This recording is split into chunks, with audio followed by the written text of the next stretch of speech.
নমস্কার বন্ধুরা, শুভ সন্ধ্যা। আজকে সন্ধেবেলায় কিছু কেনাকাটা করার দরকার ছিল, তাই একটু বেরিয়ে পড়লাম। একরকম সান্ধ্য ভ্রমণও বলতে পারেন। তো ভাবলাম আজকের এই ছোট্ট ভিডিওটা আপনাদের সঙ্গে একটু শেয়ার করি। আসলে সামনেই মা ষষ্ঠী, তাই কিছু ফল কিছু মিষ্টি কেনার দরকার ছিল। তো সেই জন্য ভাবলাম বেরোচ্ছি যখন, তখন আপনাদেরও একটু জায়গাটা দেখিয়ে দিই। যারা আপনারা এই এলাকায় থাকেন, ভাটপাড়ায় থাকেন, তাদের কাছে তো এটা কোনো ব্যাপারই নয়, কিন্তু যারা ভাটপাড়ার বাইরেও আমার ভিডিওটা দেখছেন, তাদের একটু আমার এলাকাটা ঘুরে দেখাচ্ছি আর কি। তো আমি এখন সোজা চলে যাব ফলের দোকানে। এই দোকানটা থেকে সাধারণত আমি ফল কিনে থাকি। এখানে বাবা আর ছেলে দুজনে মিলে ফলের ব্যবসা করেন। এখানে দাদার ব্যবহারটাও খুব ভালো, দেখতেই পাচ্ছেন, মুখে হাসি, এরকমই সবসময় হাসি মুখে উনি আমাদের ফল দিয়ে থাকেন। নানা রকম ফল এখানে পাওয়া যায়, কিছু ড্রাই ফ্রুটসও পাওয়া যায়। আমি এখান থেকে কিছু আম, কিছু লিচু আর কিছু কলা কিনলাম।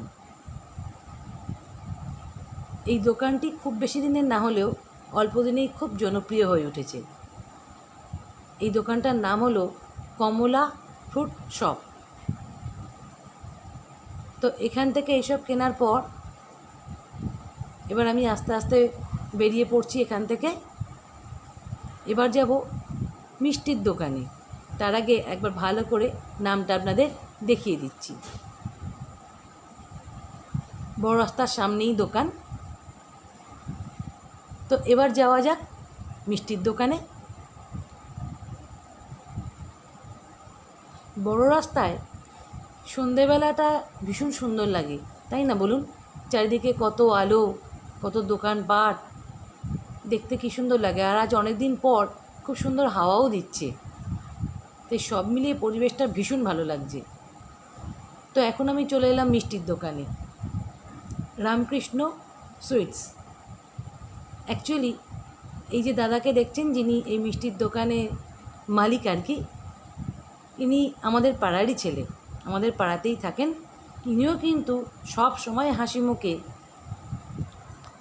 তার জিনিস বিক্রি করেন, মিষ্টি বিক্রি করেন, এবং প্রচুর মিষ্টি স্টকও তার দোকানে রয়েছে। দেখতেই পাচ্ছেন, পান্তুয়া, ল্যাংচা, রসগোল্লা, এছাড়াও নানা ধরনের ছানার গজা, আর তার সঙ্গে রয়েছে সকালবেলার গরম গরম হিঙের কচুরি আর সন্ধ্যেবেলার গরম সিঙাড়া। আসলে ভাটপাড়ার মানুষ মিষ্টি খেতে খুব পছন্দ করেন, কিন্তু তাই বলে সন্ধ্যেটা আমাদের জমতই না যদি না এই চপ, সিঙাড়া এগুলো আমরা পেতাম, তাই না? তাই বেশিরভাগ মিষ্টির দোকানই বলুন আর রাস্তার যে কোনো তেলেভাজার দোকানে বলুন, সন্ধ্যের সময় সেই ভিড়টা কিন্তু ঠিকই হয়। তো যাই হোক, আগে জেঠু এই দোকানটা সামলাতেন।